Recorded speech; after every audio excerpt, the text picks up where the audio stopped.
What is up, NFL fans? Welcome back to another episode of the NFL Whip Round. I'm Jeff Hartman, joined by Coach KT Smith. We are back after a Thanksgiving. We didn't have a break, but Thanksgiving was last week. What's up, Coach? How was your holiday? What's up, Jeff? My holiday was excellent. I cooked for 30 family members here at the house. That was ambitious. Wound up passed out on the couch afterwards. How was yours? I know you were busy doing some cooking as well. Yeah, smoked a turkey on Wednesday, grilled another one on Thursday. We had turkey coming out of our ears. We hosted here at the house. It was a lot of fun. My brother and I just continually betted the same dollar, got passed around. Like, I'll bet you $1 on this game, and I would win. And then I'll bet you $1 on this game, and he'd give it back. It was a lot of fun. I enjoyed the holiday for sure. But we got a lot to talk about after an NFL. I mean, you talk about the Thanksgiving Day games, Black Friday games, the weekend slate. A lot of teams had impressive wins in Week 13, but which team, in your opinion, Coach, is our first topic, had the most impressive win in Week 13? I really think that the Eagles are playing great football right now. And I think that was a really interesting measuring stick going into Baltimore and winning the way that they did, which was they certainly didn't blow the Ravens out, but they just kind of progressively took that football game over. Baltimore got out to a 9-0 lead, and then Philly just began to assert its will. I think Philadelphia's got a dangerous combination right now. They're playing great defense.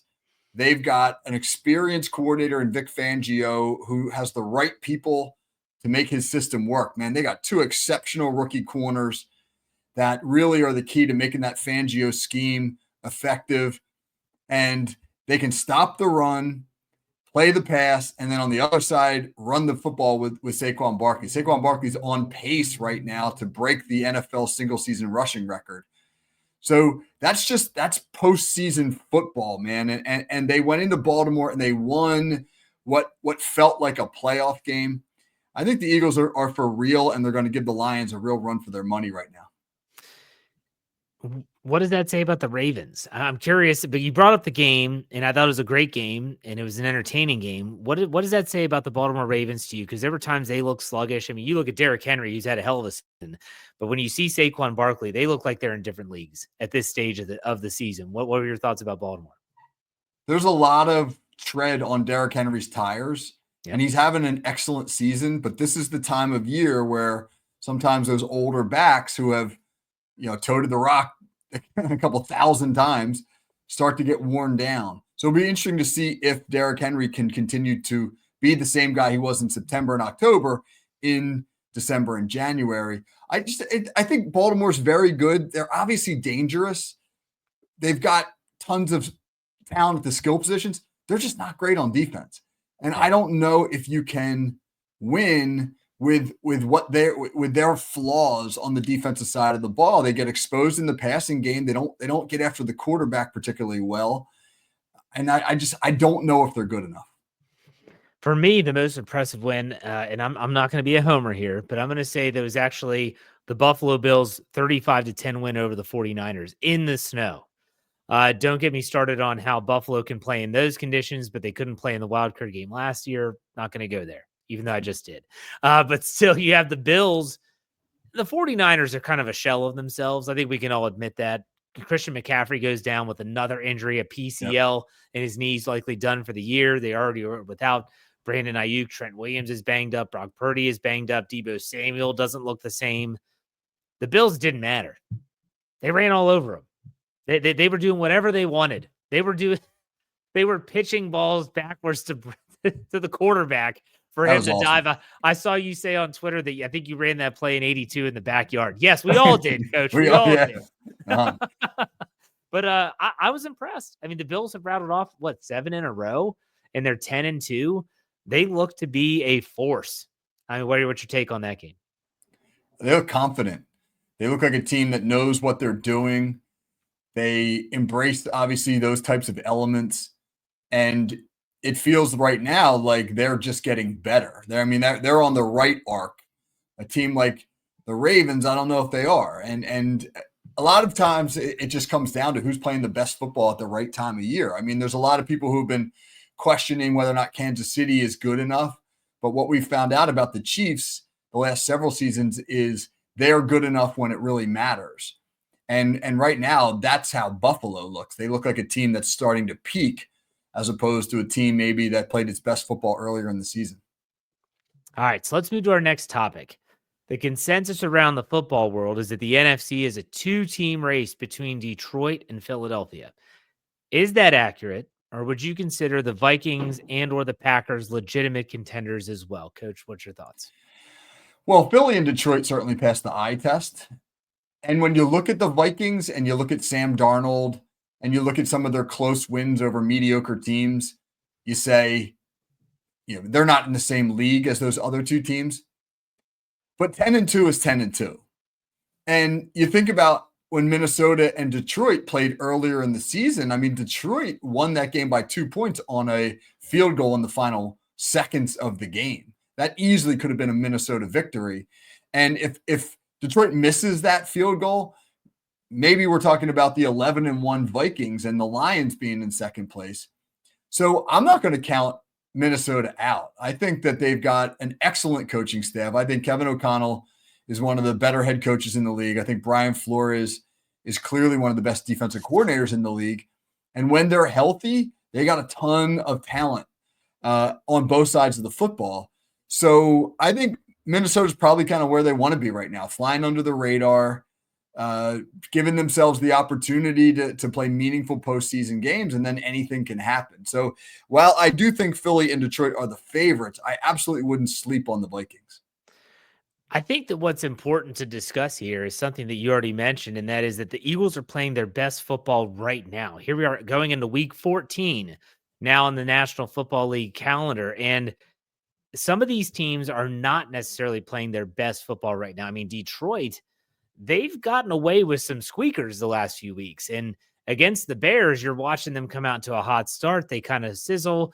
And Chicago, I mean, we're going to talk about Matt Eberflus and the Chicago Bears in a little bit.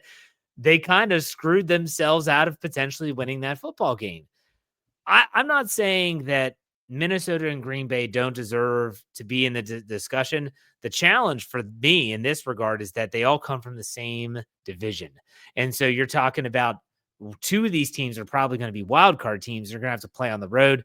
Which team's going to do best there? I don't know. If I had to ask you, though, right now, Coach, if you had to put money on it, who's going to be the number one seed in the NFC, Detroit or Philly? Well, I think Philadelphia's got a slightly harder schedule the rest of the way, and I think that might play into it. Detroit's got the inside lane, and I won't be surprised if the Lions wind up with the 1 seed. If the NFC Championship ends up Philly at Detroit, that's going to be a hell of a game. Be a hell of a game, too, if it winds up being an NFC slugfest, but with any of those three teams playing each other.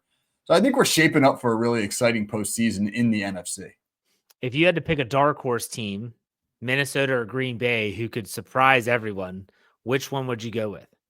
I believe in Minnesota more than I believe in Green Bay, simply because of the defense. I think that defense can with that Brian Flores formula, when it's working, man, it can stymie any offensive attack. And I think that makes them a little bit unique. Yeah, for sure. All right, let's talk a little bit more about the Buffalo Bills. Next topic. They won again on Sunday at beating the 49ers. I mentioned that game already. They improved to 10-2. They've won 7 in a row, including a win over previously undefeated Kansas City.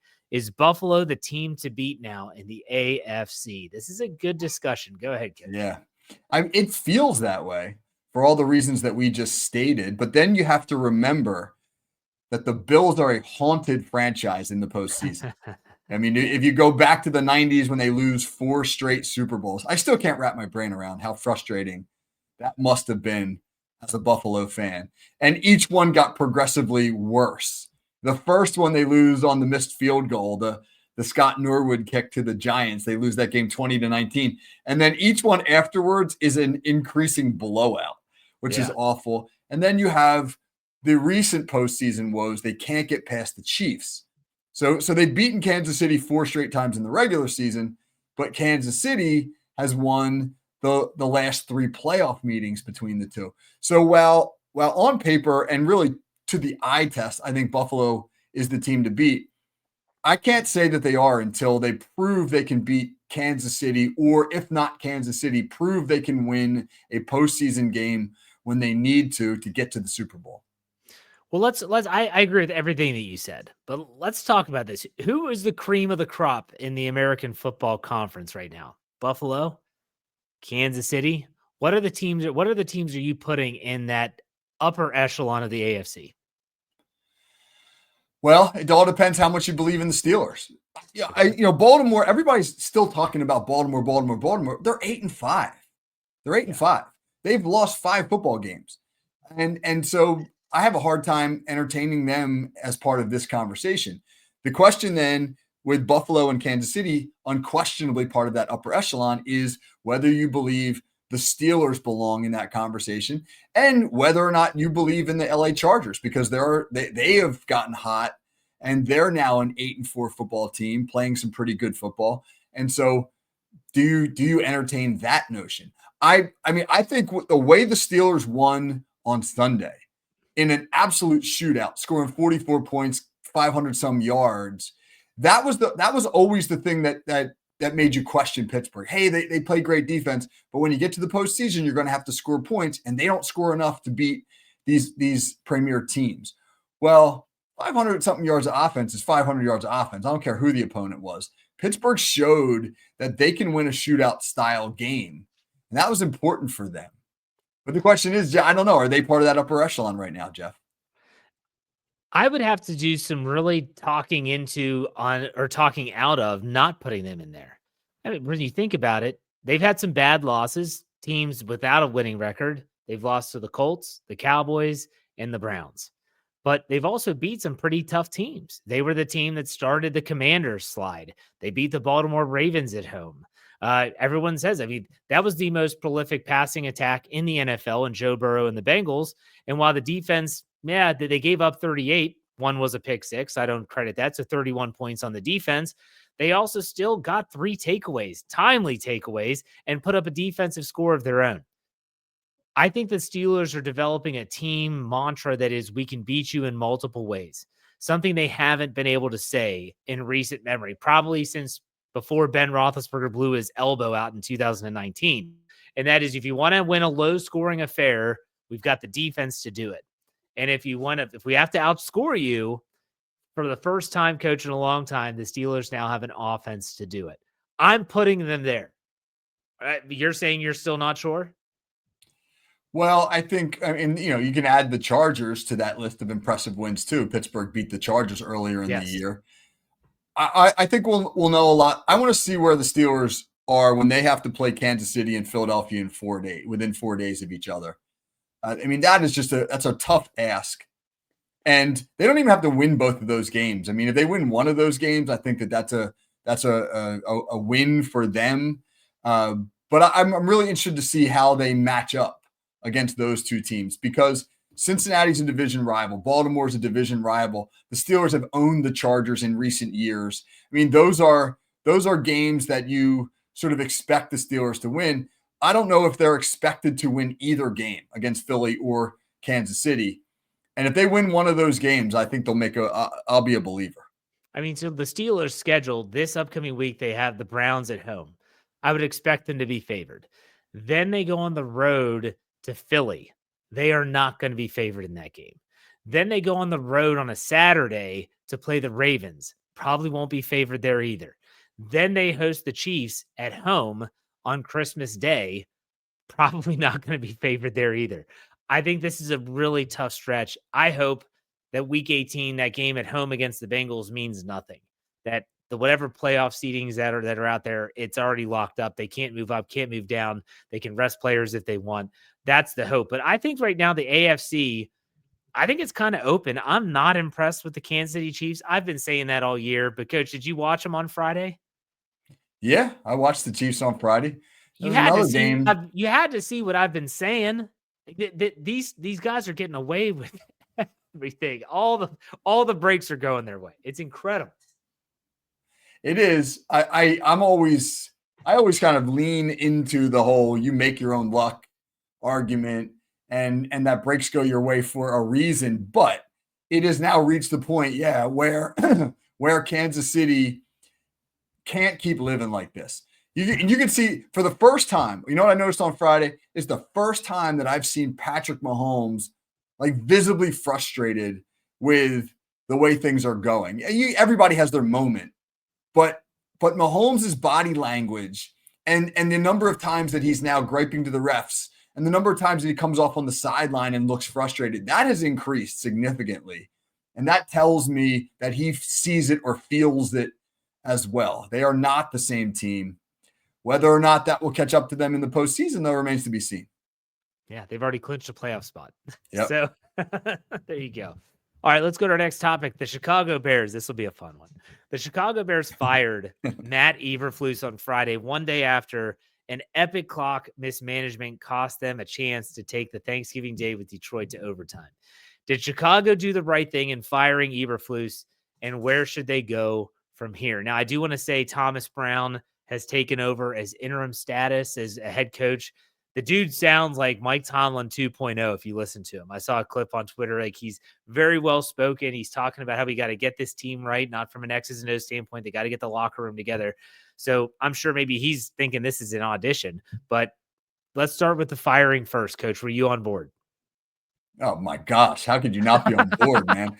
That was the most egregious clock mismanagement I've ever seen. It was like watching a slow motion car crash. And listening to the announcers was phenomenal. They were like, "Oh no, Tony Romo," or it was like, "What?" You can hear them begin to panic. Like, this is a problem. Like, how do you not call the? I understand if you didn't have a timeout, you got a timeout left.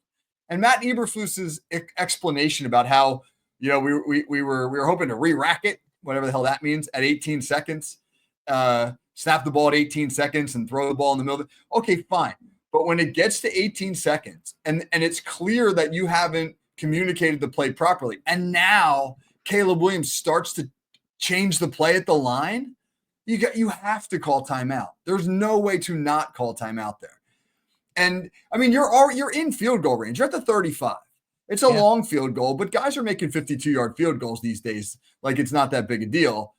You call timeout with 14 seconds left, and everybody's going to go, "Oh, they wasted a lot of time there." And blah, blah. Well, so what? So what? You can still throw the ball to the sidelines. Even if you're incomplete, you got a makeable field goal at 52 yards. But to let it keep running while the head coach just stood there and watched it tick away is a fireable offense. The firing of Eberflus was a culmination of things which just came to a head in this one scenario. But I want to ask you as a coach, do you put any of this on the quarterback? Like, where's the quarterback saying, "Okay, I know the situation. I'm looking at the clock. We're not ready. I'm going to call timeout." Do you put any of this on Caleb Williams for not having the wherewithal to have that understanding of the situation and say, "This is taking too long. I got to call timeout"? Well, Caleb Williams said that the play that they sent in was not going to work against the coverage that he saw. So he decided to change the play. Oh, call timeout. And all right, fine, right. He should have, but he's a rookie. He's Right. a rookie, man. Yeah. And he hasn't been in that exact scenario before in the NFL. That is Matt Eberflus. I mean, I'm a head coach. I've watched our quarterback in the midst of about to do something really dumb, and I've called timeout to preempt him from doing something dumb because he's 16 years old, 17 years old. And he's not experienced enough. I know Caleb Williams isn't 17 years old, but he's not that much older.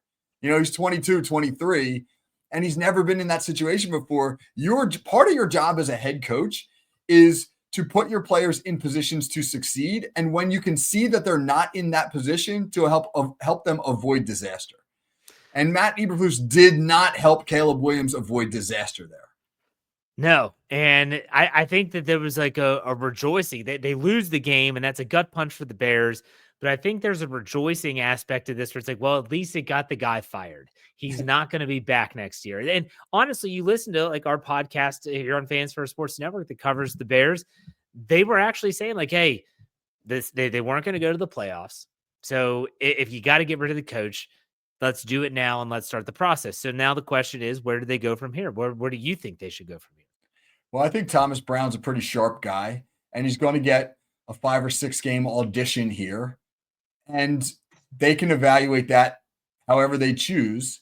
But I'll tell you what, if they're not sold on Thomas Brown, I would go to the ownership group and I would say, get me Ben Johnson.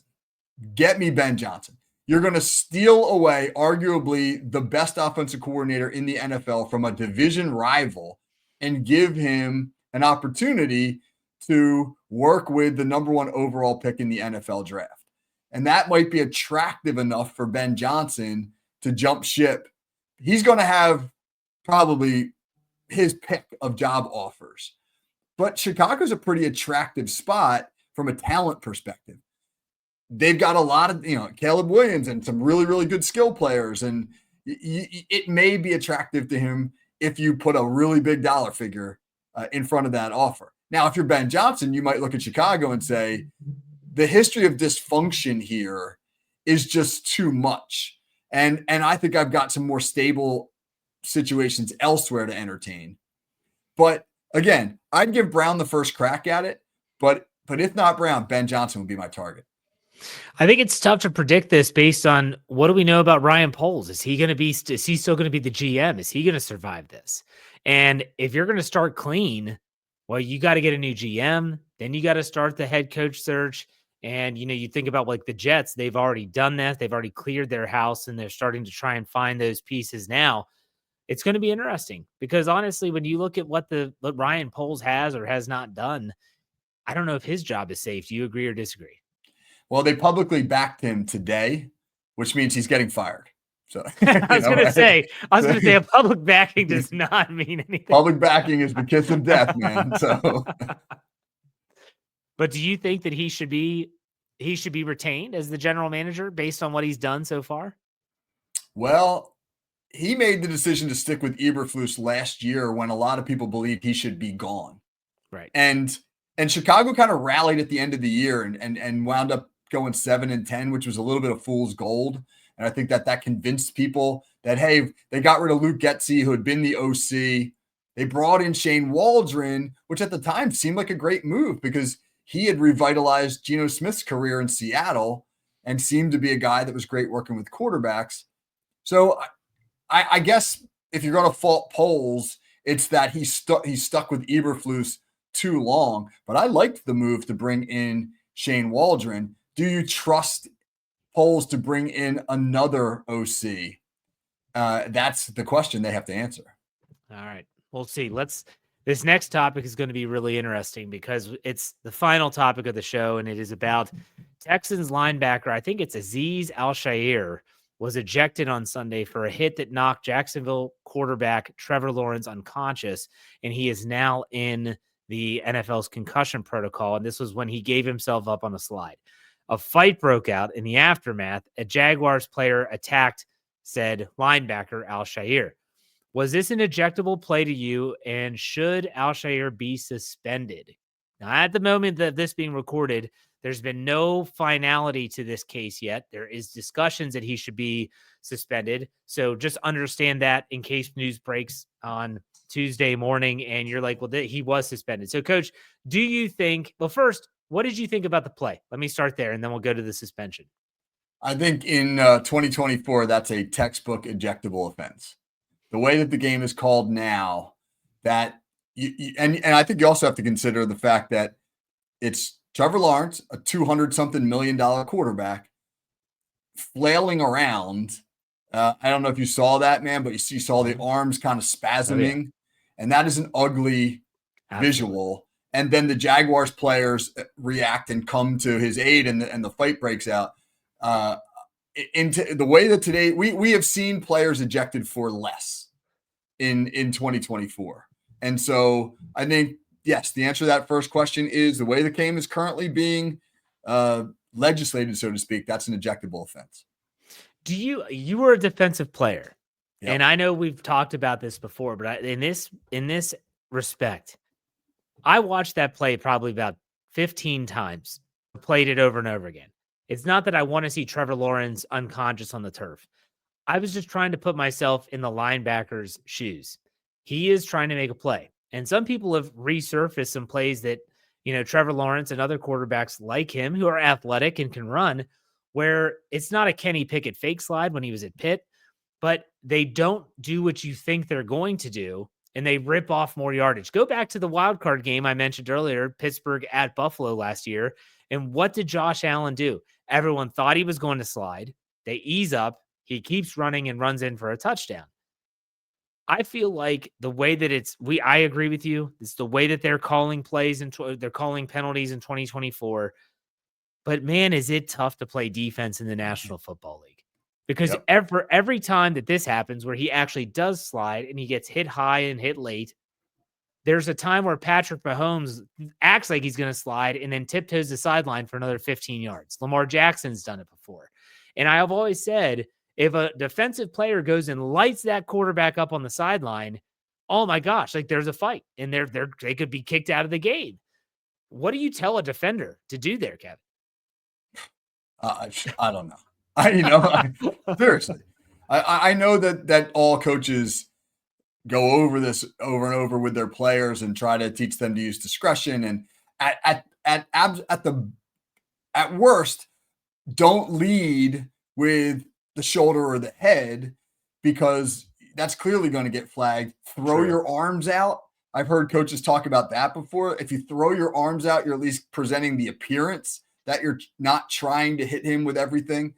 But when the slide goes that late, yes, you're in an unwinnable situation as a defender. There was a sack on Sunday where Bryce Young of the Panthers was gently escorted to the ground by a Tampa Bay defender, but because that defender wrapped him up below the waist, they called it roughing the passer because they said they hit him too low. So it's like, too low is a penalty, too high is a penalty, too late is a penalty, with your shoulders a penalty, with your head's a penalty. It's brutal. And you and I have talked about this. I contend that there's no conspiracy out there. It's just that the officials don't know how to call the game, because the rules are so nebulous and these things are happening so fast and so fluidly that it's almost impossible. I think oftentimes it's the severity of the hit that determines the punishment. And that's not right either. If you hit a guy too hard, or if you hurt him with your hit, even if it was a legal hit, you're going to draw the flag. That one was particularly ugly, though, because Lawrence did go into the slide and the hit did come up high, and the aftermath was ugly. So let me ask you this. Let's say that Trevor Lawrence, he slides, he gets hit high, he does not get hurt. He pops right up. We know a flag's coming. He's not getting ejected, though, right? Nope, he's not.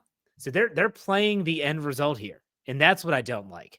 If the hit was egregious enough, go back to the game against the Lions and the Packers, where was the defensive back Branch, right? Is that his last name? Yeah, Brian Branch. When he got ejected, like the guy didn't get hurt. They just said that's an ejectable play. You're out of here.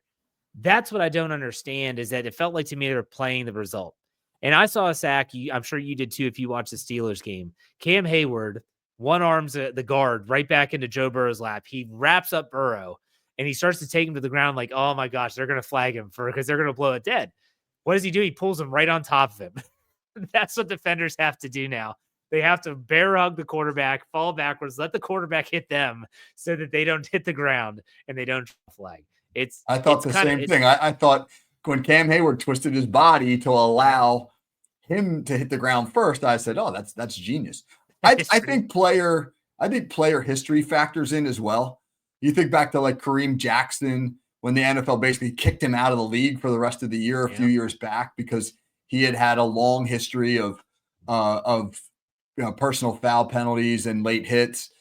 Al-Shahir's got, this is like the third or fourth bad one that he's been flagged for this year. And I think he's going to wind up being suspended because it's going to be like a lifetime achievement award. They're going to say like, look, man, this is like 4 of them. And, now we got to hit you with that. DeMonte Kazee, the Steelers, that happened to him last year because it was like his third major late hit penalty. So yes, it's clearly not so simple as, does this fit what our definition is of a late hit? There's all sorts of other considerations that play in as well. Can we call that lifetime achievement award the Vontaze Burfict Award? You got the Peyton Man, the Walter Payton Man of the Year, the Vontaze Burfict here. You're a turd award. So there you go. 100%. The Vontaze Burfict Award. I love it. All right, so we'll see if he gets suspended, and we'll obviously talk about it after the fact. Let's do a player profile. I'm excited for this one. Why? Let Russ cook. That's right, Mr. Yeah. Unlimited. Russell Wilson. You want to talk about him, Coach? I'll let you go first. Jeff, did you have Russell Wilson throwing for 414 yards on your bingo card yesterday? No, my parlay said 250 plus. I was not thinking 400 plus. I mean, that's the first. The Steelers haven't had a quarterback throw for over 400 yards in 103 games. Yeah. There's your fun fact of the day. And I'll tell you what, man, every bit of that, Russell Wilson got every bit of that 414. That wasn't like a cheap, one where it's not happening in the guts of the game and they're piling on yards late. The Steelers had a great game plan. I mean, Cincinnati was really taking deep drops in the first half to try to prevent some of the deep balls that Wilson is so good at throwing. And so he dinked and dunked them underneath, and the Steelers accumulated a lot of yards after the catch. And then in the second half, when Cincinnati played the backers and the safeties a lot closer to the line of scrimmage, the Steelers threw over the top of them. So great game plan by Arthur Smith. But what I loved about Russell Wilson on Sunday was he was a man in charge. I mean, he was fully in charge of that offense, changing plays at the line, sliding protections, making great decisions based upon the looks he was getting. There was a play late in that game, Steelers ahead 41-31, maybe about 6 minutes left, and they had a 3rd and 9, and Cincinnati lined up in an all-out blitz look, and he motioned Pat Freiermuth down to get an extra blocker, and when he did that, the defender came down with him, and you could see Wilson look out to his right, and he just immediately identified he had Van Jefferson in one-on-one coverage against the rookie corner out there, and boom, hit him with a slant route for about a 40-yard catch and run. I mean, that was just NFL quarterbacking. It was a pleasure, man. It was a pleasure to watch a guy, Russell Wilson, kind of like summon his past and play a really beautiful football game. There's a lot of people that are poo-pooing the Steelers today because, well, they did it against Cincinnati, and Cincinnati stinks. You know what I say? What should you do against a crappy defense? You should score 44 points, and that's exactly what they did. And people will say, well, 7 of those were the defense. Well, they scored 7 on their defense as well. So it's one of those situations where it negates each other to me. But Russell Wilson is playing good football. He now has 6 games under his belt, the Steelers starter. That's the same number of games that Justin Fields had. It looks like he and Arthur Smith are really starting to gel together and figure things out. But let me ask you the tough question here, Coach. If the season ends and Russell Wilson's on this current trajectory, are you offering him a contract to be a 2 to 3 year maybe deal with the Steelers? Yeah, I am. But that'll be the negotiation right there, man. A 2-year deal I could do. A 3-year deal, oof. That 3rd year better have a lot of contingencies in it. Yeah. And that might wind up being the negotiation, right? What is the length of the contract? I mean, Russell Wilson's going to want more than 1 year, but he's 36 years old. Yep. Are the Steelers going to want to give him a 3rd year? I mean, this is why guys like Omar Khan make a lot of money, because they're good at these types of negotiations. But I certainly think that Russell Wilson is playing himself into another contract with the Steelers. Should be fun. Let Russ cook. We'll see how he does down the stretch against that really tough schedule coming up for the Steelers. But, Coach, let us know what's coming up on the call sheet this week. Yeah, a couple of things going on this week. We did 2 weeks ago. We did a sort of post-mortem for teams that have been that was a good one, largely eliminated. So we can add a few to the list. So we're gonna add a couple teams to the post-mortem list. And then we're gonna do a hot and not list which we've done a couple times this year, just catching up on players, trends, teams who are both hot and not after 13 weeks of the season. I love it. Love it. As always, Coach, thank you for your time. We'll be back next week to talk all NFL. In the meantime, folks, make sure you check out FFSN's NFL feed for all your football needs. You can check us out at Steel Curtain Network if you like our Steelers coverage.